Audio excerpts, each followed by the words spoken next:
was General Min Aung Hlaing, who seized absolute power in Myanmar. Since the beginning of the democratization transition, General Min Aung Hlaing, who is considered to have participated in the architect of the genocide against the Rohingya ethnicity, has harbored political ambitions, which were overflowing in the coup in Naypyidaw last Monday. General Min Aung Hlaing should have retired last July when he turned 65. But instead of enjoying old age, the commander launched a coup against the civilian government and seized absolute power in Myanmar. He accused the National League of Democracy (NLD), which won 83% of the vote, of rigging the voter list. That's why Min Aung felt he had to seize power to reform the General Election Commission, and promised to hold elections 1 year from now. The stretching of the Myanmar military, or Tatmadaw, has been smelled by the New York Times investigation team in 2017. According to the report, Min Aung did intend to exercise sole power without the involvement of civilian leaders. He plans to become president in 2020, U Win Hnin, an advisor to Aung San Suu Kyi, told the U.S. Daily. But the elections in November 2020 obscured the general's plans. Suu Kyi's NLD swept the majority seats in parliament, while the party formed by the military, the Union of Solidarity and Development (USDP), had to feel embarrassed after only securing 33 of the 476 seats in the legislature.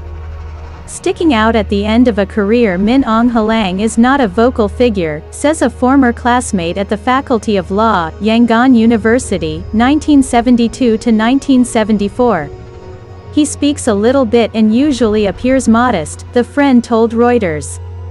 Ironically, the figure who later became the most powerful figure in the military body had to undergo 3 entrance examinations for the Defense Service Academy (DSA) before being accepted in 1974.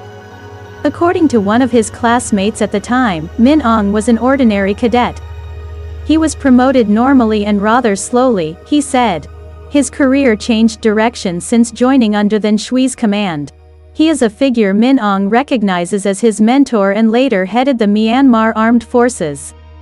Under his orders, Min Aung led a crackdown on communist rebels in Kokang in 2009 and was nurtured to become a future leader. In 2011, he replaced the mentor as Chief of Staff of the Armed Forces, when Myanmar initiated the transformation process to democracy. At that time, Min Aung was already known as a key figure in fostering relations with the Chinese military, wrote the Irrawaddy Daily in November 2011. For example, Min Aung's ambition began to appear when he unilaterally extended his term of office for 5 years in February 2016. The move surprised many who believed he would resign following rotation at the helm of Tatmadaw. From soldiers to politicians during the democratic transformation, the commander appeared in public more often. He was diligent in uploading video footage of his activities to Facebook, from visiting temples or meeting ordinary people. Her page on social media attracted hundreds of thousands of followers, before being taken down following the massacre of Rohingya in 2017.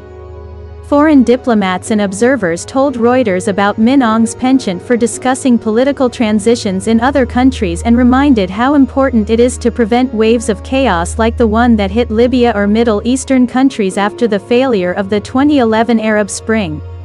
At the same time, he also seemed reluctant to hand over military power to the civilian government. When Suu Kyi and the NLD attempted to amend the constitution to reduce the army's powers last year, it was the military faction in parliament that appeared to thwart.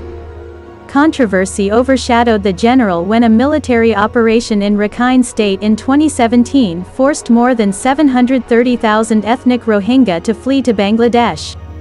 UN investigators noted that Min Aung's war involved massacres, mass rapes, and arson, which were executed with the intention of genocide.